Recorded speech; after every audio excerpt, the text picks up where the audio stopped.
ಅವ್ರ ಮಗಳನ್ನ ಕೊಡ್ತೀನಿ ಮದುವೆ ಮಾಡ್ತೀನಿ ಅಂತ ಹೇಳ್ದ. ಕೊಡ್ತೀನಿ ಅಂತ ಹೇಳ್ಕೊಂಡು ಬಂದು ಮದುವೆ ವಯಸ್ಸಿಗೆ ಬರೋ ನಶಲ್ಲಿ ಬೇರೆ ಯಾರೋ ಒಬ್ಬರು ಸಿಕ್ಕರು ಅಂತ ಮದುವೆ ಮಾಡಿಕೊಟ್ಬಿಟ್ಟ. ಇಂಥವನಿಗೆ ಏನು ನಾನು ವಿಶ್ವಾಸ ಇಡಬೇಕು? ಅವನಿಗೆ ಮಾಡ್ತೀನಿ. ಅಲ್ಲಿ ಆಯಿತು ಅವ್ರ ಮೇಲೆ ಪ್ರಭಾವ. ಮತ್ತು ಕೆಲಸ ಕಾರ್ಯದ ಮೇಲೆ ಆಸಕ್ತಿ ಇರೋದಿಲ್ಲ. ಏನೇ ಮಾಡಿದ್ರೂ ಕೂಡ ಅವ್ರ ಜೀವನದಲ್ಲಿ ಏಳಿಗೆ ಅನ್ನೋದೇ ಇರೋದಿಲ್ಲ.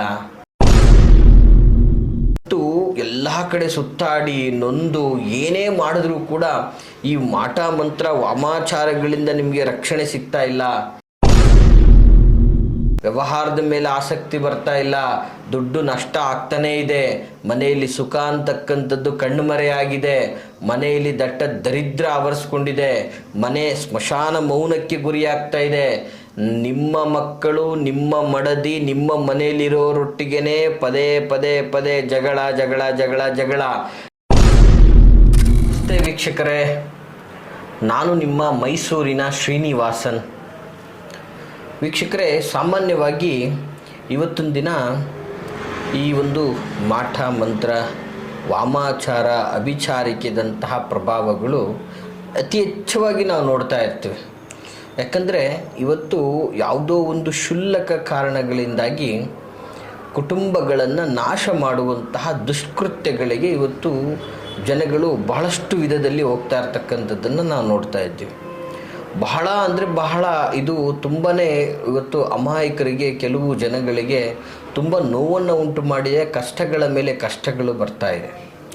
ಇವತ್ತು ನೋಡಿ, ಸಾಮಾನ್ಯವಾಗಿ ಒಂದು ಮಾಟ ಮಂತ್ರ, ವಾಮಾಚಾರ, ಅಭಿಚಾರಿಕೆಯಂತಹ ಪ್ರಯೋಗಗಳು ಮಾಡ್ತಾರೆ ಅಂತಂದರೆ ಸುಮ್ಮನೆ ಅಲ್ಲ. ಅವರಲ್ಲಿ ಯಾವುದೋ ಒಂದು ದ್ವೇಷ, ಕ್ಲೇಶ ಮತ್ತು ಅವರ ಒಂದು ವೈಯಕ್ತಿಕ ಒಂದು ವಿಕೃತ ತಾಮಸಿಕವಾದಂತಹ ಮನಸ್ಥಿತಿಯನ್ನು ಸೂಚಿಸುತ್ತೆ.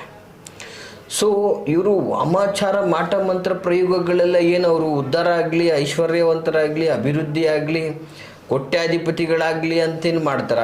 ಖಂಡಿತವಾಗಿಯೂ ಇಲ್ಲ. ಅವ್ರು ಮಾಡುವಂತಹದ್ದು ಇವರು ನಾಶ ಆಗಬೇಕು, ಇವರು ಸಂಪೂರ್ಣವಾಗಿ ಇವರು ಮನೆಯಲ್ಲಿ ಜೀವ ಜನ್ಮ ಹೋಗಬೇಕು, ಇವರು ಮನೆ ಬರ್ಕತ್ತಾಗಬೇಕು, ಇವರು ಊರು ಬಿಟ್ಟು ಹೋಗಬೇಕು, ಇವರು ಶಾಶ್ವತವಾಗಿ ನಾಶ ಆಗಬೇಕು, ಇವರು ಮಕ್ಕಳುಗಳಿಗೆ ಇವ್ರಿಗೆ ಅಭಿವೃದ್ಧಿ ಆಗಬಾರ್ದು, ಎಲ್ಲ ವಿಧದಲ್ಲೂ ಇವ್ರಿಗೆ ಅವಮಾನ ಅಪಮಾನ ಆಗಬೇಕು, ಇವರ ಯಜಮಾನಿಕೆ ನಾಶ ಆಗಬೇಕು, ಇವರು ಆಸ್ತಿ ಅಂತಸ್ತನ್ನು ಕಳ್ಕೊಂಡು ಬೀದಿಗೆ ಬೀಳಬೇಕು, ಇವರು ನಮ್ಮ ಮುಂದೆ ಇವರು ಯಾವಾಗಲೂ ನಾಯಿ ರೀತಿ ಬಾಲ ಅಳ್ಳಾಡಿಸ್ಕೊಂಡೇ ಇರಬೇಕು. ಈ ಥರ ಒಂದು ತಾಮಸಿಕ ಗುಣದಿಂದ ಮಾಡ್ತಾರೆ. ಈ ಥರ ಪ್ರಭಾವಕ್ಕೆ ಒಳಗಾಗಿರ್ತಕ್ಕಂಥವ್ರು ಇವತ್ತು ಎಷ್ಟೋ ಜನಗಳು ದೀರ್ಘ ಅನಾರೋಗ್ಯದಲ್ಲಿ ಬಳಲ್ತಾ ಇರ್ತಾರೆ. ಮತ್ತು ಕೆಲಸ ಕಾರ್ಯದ ಮೇಲೆ ಆಸಕ್ತಿ ಇರೋದಿಲ್ಲ. ಏನೇ ಮಾಡಿದ್ರೂ ಕೂಡ ಅವ್ರ ಜೀವನದಲ್ಲಿ ಏಳಿಗೆ ಅನ್ನೋದೇ ಇರೋದಿಲ್ಲ. ಅವರು ಈ ಒಂದು ವಾಮಾಚಾರ, ಮಾಟ ಮಂತ್ರ ಪ್ರಯೋಗಗಳ ರಕ್ಷಣೆಗೋಸ್ಕರ ಇದನ್ನು ತಗಲಬಾರ್ದು, ನಮ್ಮ ಮನೆಗೇನೂ ಆಗಬಾರ್ದು, ನಮ್ಮ ಮನೆಗೆ ಯಾರಿಗೂ ಏನೂ ತೊಂದರೆ ಆಗಬಾರ್ದು, ನಮ್ಮ ಕೆಲಸಕ್ಕೇನು ತೊಂದರೆ ಆಗಬಾರ್ದು, ನಮ್ಮ ಉದ್ಯೋಗಕ್ಕೇನು ತೊಂದರೆ ಆಗಬಾರ್ದು, ನಮ್ಮ ಜಮೀನಿಗೇನು ತೊಂದರೆ ಆಗಬಾರ್ದು ಅಂತ ಇವರು ರಕ್ಷಣೆಗೋಸ್ಕರ ಇವರು ಎಲ್ಲ ಥರ ದೇವಸ್ಥಾನಗಳಿಗೂ ಹೋಗಿದ್ದು. ಚೌಡೇಶ್ವರಿ ಅಂತೆ, ಮುಳ್ಕಟ್ಟಮ್ಮ ಅಂತೆ, ವಿಶೇಷವಾಗಿ ಎಲ್ಲ ದುರ್ಗಾದೇವಿ ಅಂತೆ, ಎಲ್ಲ ಥರದ ದೇವರ ದೇವಸ್ಥಾನಗಳಿಗೆ, ಮಾರಮ್ಮ ಅಂತೆ, ಈರಮ್ಮ ಅಂತೆ, ಎಲ್ಲ ಥರದ ದ್ಯಾಮವ್ವ ಅಂತೆ, ಎಲ್ಲ ದೇವಸ್ಥಾನಗಳಿಗೆ ಹೋಗ್ತಾ ಇರೋದೇನೆ ಇವರು. ರಕ್ಷಣೆ ಮಾಡಮ್ಮ, ರಕ್ಷಣೆ ಮಾಡಮ್ಮ, ರಕ್ಷಣೆ ಮಾಡಮ್ಮ, ರಕ್ಷಣೆ ಮಾಡಮ್ಮ ಅಂತ. ನೋಡಿ, ಇವತ್ತು ಎಲ್ಲ ಕಡೆ ಸುತ್ತಾಡಿ ನೊಂದು ಏನೇ ಮಾಡಿದ್ರೂ ಕೂಡ ಈ ಮಾಟ ಮಂತ್ರ ವಾಮಾಚಾರಗಳಿಂದ ನಿಮಗೆ ರಕ್ಷಣೆ ಸಿಗ್ತಾ ಇಲ್ಲ. ಇದ್ರ ಬಾಧೆಗೆ ನೀವು ಪದೇ ಪದೇ ಒಳಗಾಗ್ತಾನೇ ಇದ್ದೀರಾ. ಇದರಿಂದ ನಿಮ್ಗೆ ಅನಾರೋಗ್ಯ ಕಾಡ್ತಾ ಇದೆ. ವ್ಯವಹಾರದ ಮೇಲೆ ಆಸಕ್ತಿ ಬರ್ತಾ ಇಲ್ಲ. ದುಡ್ಡು ನಷ್ಟ ಆಗ್ತಾನೇ ಇದೆ. ಮನೆಯಲ್ಲಿ ಸುಖ ಅಂತಕ್ಕಂಥದ್ದು ಕಣ್ಮರೆಯಾಗಿದೆ. ಮನೆಯಲ್ಲಿ ದಟ್ಟ ದರಿದ್ರ ಆವರಿಸ್ಕೊಂಡಿದೆ. ಮನೆ ಸ್ಮಶಾನ ಮೌನಕ್ಕೆ ಗುರಿಯಾಗ್ತಾ ಇದೆ. ನಿಮ್ಮ ಮಕ್ಕಳು, ನಿಮ್ಮ ಮಡದಿ, ನಿಮ್ಮ ಮನೆಯಲ್ಲಿರೋರೊಟ್ಟಿಗೆನೇ ಪದೇ ಪದೇ ಪದೇ ಜಗಳ ಜಗಳ ಜಗಳ ಜಗಳ. ಎಲ್ಲೂ ಕೂಡ ಒಂದು ಕೋಆರ್ಡಿನೇಟ್ ಇಲ್ಲ, ಅಂಡರ್ಸ್ಟ್ಯಾಂಡಿಂಗ್ ಇಲ್ಲ. ಮನೆಯಲ್ಲಿ ಉಲ್ಲಾಸದ ಕ್ಷಣಗಳೇ ಮಾಯವಾಗಿ ಹೋಗ್ಬಿಟ್ಟಿದೆ. ಸೊ ಕಂಪ್ಲೀಟ್ ನಿಮ್ಮ ಮನೆ ವಾಮಾಚಾರ, ಮಾಟ ಮಂತ್ರದಂಥ ಪ್ರಭಾವಕ್ಕೊಳಗಾಗಿದೆ ಅನ್ನೋದು ನಿಮಗೂ ಗೊತ್ತಾಗಿದೆ. ಬಟ್ ಇದರಿಂದ ಪರಿಹಾರ ಸಿಗ್ತಾ ಇಲ್ಲ. ತುಂಬ ನೋವನ್ನು ಅನುಭವಿಸ್ತಾ ಇದ್ದೀರಾ, ಸಂಕಷ್ಟವನ್ನು ಪಡ್ತಾ ಇದ್ದೀರಾ. ಇಂತಹ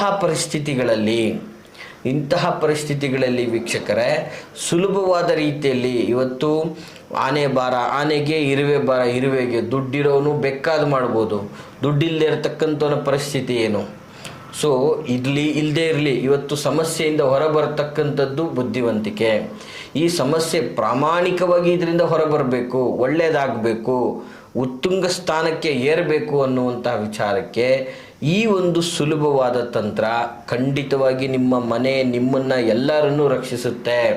ಈ ಮಾಟ ಮಂತ್ರ ವಾಮಾಚಾರದಂಥ ಅಭಿಚಾರಿಕೆಗಳನ್ನು ಇವತ್ತು ಸಾಮಾನ್ಯವಾಗಿ ಈ ತಾಮಸಿಕ ಮನಸ್ಥಿತಿ ಇರ್ತಕ್ಕಂಥವರೇ ಮಾಡುವಂಥದ್ದು. ಅವರು ನೇರವಾಗಿ ನಿಮ್ಮನ್ನು ಫೇಸ್ ಮಾಡದೆ, ನೇರವಾಗಿ ನಿಮ್ಮನ್ನು ತೊಂದರೆ ಕೊಡದೆ, ಈ ರೀತಿಯಾದಂತಹ ಇಂಡೈರೆಕ್ಟ್ ಕೃತ್ಯಗಳಿಂದಾಗಿ ನಿಮ್ಮನ್ನು ನಾಶ ಮಾಡಬೇಕು ಅನ್ನುವಂಥ ವ್ಯವಸ್ಥೆ. ಸೊ ನಿಮ್ಮನ್ನು ನಾಶ ಮಾಡಿ ನಿಮ್ಮ ಎಲ್ಲ ವ್ಯವಸ್ಥೆಗಳನ್ನು ಕಬ್ಜಾ ಮಾಡಬೇಕು ಅನ್ನುವಂಥದ್ದು. ಇದು ಒಂದು ಸಾಮಾನ್ಯವಾಗಿ ಒಂದು ಜಲೂಸ್ ಅಂದರೆ ಹೊಟ್ಟೆ ಕಿಚ್ಚಿಂದ ಸೃಷ್ಟಿಯಾಗುತ್ತೆ, ಅಥವಾ ನಿಮ್ಮ ಬಂಧು ಮಿತ್ರರ ದಾಯಾದಿತ್ವದಿಂದ ಅಂದರೆ ಒಂದು ಪ್ರೀತಿ ವಿಶ್ವಾಸ ನಾಶ ಆಗಿ ನೀವು ಅವ್ರಿಗೇನೋ ಅಂದು ಅವ್ರು ನಿಮಗೇನೋ ಅಂದು ಈ ಥರದ ವ್ಯವಸ್ಥೆಯಲ್ಲಿ ಸೃಷ್ಟಿಯಾಗುತ್ತೆ. ಮತ್ತು ಅವ್ರಿಗೆ ಧನ ಧಾನ್ಯ ಆಸ್ತಿ ಪಾಸ್ತಿ ವಿಚಾರದಲ್ಲಿ ಶುರುವಾಗುತ್ತೆ. ಹೆಣ್ಣು ಗಂಡು ಕೊಡೋ ವಿಚಾರಗಳಲ್ಲಿ ದ್ವೇಷ ಉಂಟಾಗುತ್ತೆ. ಚೆನ್ನಾಗೇ ಇದ್ದಂಥ ವ್ಯವಸ್ಥೆ, ಸೊ ನನಗೆ ಅವ್ರ ಮಗಳನ್ನ ಮದುವೆ ಮಾಡ್ತೀನಿ ಅಂತ ಕೊಡ್ತೀನಿ ಅಂತ ಹೇಳ್ಕೊಂಡು ಬಂದು ಮದುವೆ ವಯಸ್ಸಿಗೆ ಬರೋನಷ್ಟರಲ್ಲಿ ಬೇರೆ ಯಾರೋ ಒಬ್ಬರು ಸಿಕ್ಕರು ಅಂತ ಮದುವೆ ಮಾಡಿಕೊಟ್ಬಿಟ್ಟ. ಇಂಥವನಿಗೆ ಏನು ನಾನು ವಿಶ್ವಾಸ ಇಡಬೇಕು, ಅವನಿಗೆ ಮಾಡ್ತೀನಿ, ಅಲ್ಲಿ ಆಯಿತು ಅವ್ರ ಮೇಲೆ ಪ್ರಭಾವ. ಸೊ ಇವತ್ತು ಎಲ್ಲ ರೀತಿಯಿಂದನೂ ವ್ಯಾಪಾರಾದಿಗಳು ಚೆನ್ನಾಗಿ ನೋಡ್ಕೊಂಡು ಬಂದೆ ನಾನು.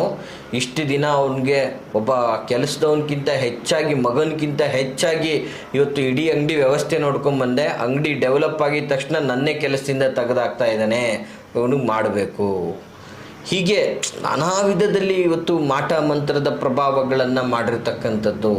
ಇಂತಹ ಪ್ರಯೋಗಗಳಿಗೆ ಒಳಗಾಗಿ ಆಮೇಲೆ ಇವನ ಹತ್ರ ತುಂಬ ಜಾಗ ಜಮೀನು ಬಂದ್ಬಿಟ್ಟಿದೆ, ಇದೆಲ್ಲ ನಾವು ಪಡ್ಕೋಬೇಕು, ಈ ಥರ ತುಂಬ ವ್ಯವಸ್ಥೆಗಳಿಂದ ಮಾಡಿರ್ತಕ್ಕಂತಹ ಪ್ರಯೋಗಗಳು. ಅದರಿಂದ ನೀವು ನೋವನ್ನು ಅನುಭವಿಸ್ಕೊಂಡು ತುಂಬ ಸಂಕಷ್ಟವನ್ನು ಪಡ್ತಾ ಇರ್ತೀರಾ. ಧನ ಧಾನ್ಯಗಳು ನಾಶ ಆಗ್ತಾನೇ ಇದೆ, ಮನೆಯಲ್ಲಿ ದೀರ್ಘ ಅನಾರೋಗ್ಯ, ಯಾವ ಕೆಲಸದ ಮೇಲೂ ಮನಸ್ಸಾಗ್ತಾ ಇಲ್ಲ, ಇಷ್ಟಪಟ್ಟಿದ್ದನ್ನು ಪಡೆಯೋಕ್ಕಾಗ್ತಾ ಇಲ್ಲ. ಒಂದು ರೀತಿಯಲ್ಲಿ ಮನಸ್ಸು ಮೈ ಜಡ ಆದಂಗಾಗಿದೆ, ಮತ್ತು ಎಲ್ಲ ಥರದ ಥಿಂಕಿಂಗ್ಗಳು ನಾಶ ಆಗ್ತಾ ಇದೆ.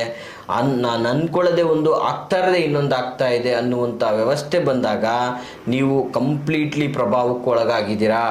ಸೊ ಈ ಥರ ಪ್ರಭಾವಕ್ಕೊಳಗಾಗಿದ್ರೆ ಇದರಿಂದ ಮುಕ್ತಿ ಹೇಗೆ ಪಡಿಬೇಕು ನೋಡಿ, ಬಹಳ ಅದ್ಭುತವಾದಂಥ. ಇದರಿಂದ ಮತ್ತೆ ಅವರು ಮಾಡ್ತಾನೆ ಇರ್ತಾರಲ್ಲ, ಹೇಗೆ ರಕ್ಷಣೆ ಪಡಿಬೇಕು? ಸೊ ಅವರು ಯಾರೇ ಎಷ್ಟೇ ನಿರಂತರವಾಗಿ ಮಾಡ್ಕೊಂಡು ಹೋದರೂ ಕೂಡ ಇದರ ಪ್ರಭಾವದಿಂದ ನೀವು ಮುಕ್ತಿ ಹೊಂದಬೇಕು, ರಕ್ಷಣೆಯನ್ನು ಪಡಿಬೇಕು ಅನ್ನೋದಾದರೆ ವೀಕ್ಷಕರೇ, ಈ ಒಂದು ಸುಲಭವಾದ ತಂತ್ರವನ್ನು ಮಾಡಿ. ಬಹಳ ಅದ್ಭುತವಾದಂತಹ ತಂತ್ರ ಇದಾಗಿರ್ತದೆ.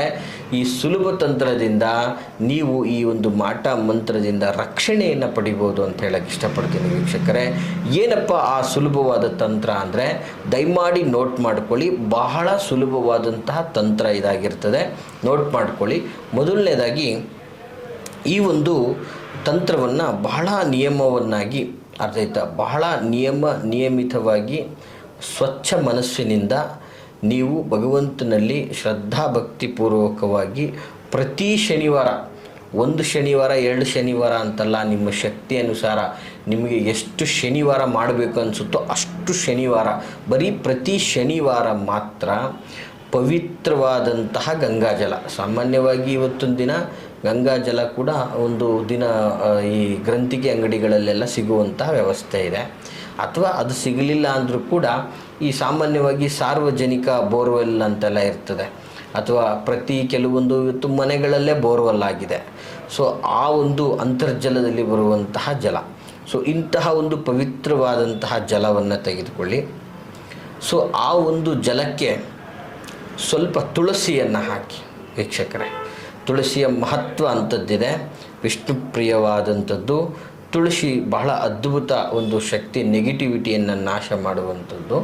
ಆ ಒಂದು ತುಳಸಿಯನ್ನು ಸಹ ಆ ಒಂದು ಜಲದಲ್ಲಿ ಹಾಕಿ, ಜೊತೆಗೆ ಸ್ವಲ್ಪ ಹರಳುಪ್ಪನ್ನು ಅಂದರೆ ಕಲ್ಲುಪ್ಪನ್ನು ತೆಗೆದುಕೊಂಡು ಆ ನೀರಲ್ಲಿ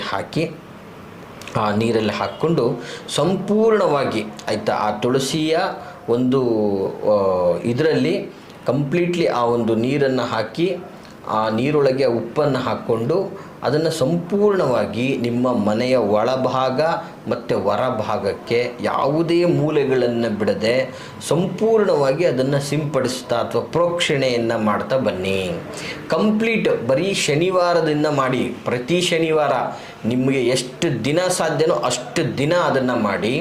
ಕಂಪ್ಲೀಟಾಗಿ ಬಹಳ ಅದ್ಭುತವಾದಂತಹ ರಿಸಲ್ಟ್ ಸಿಗ್ತದೆ ನಿಮಗೆ.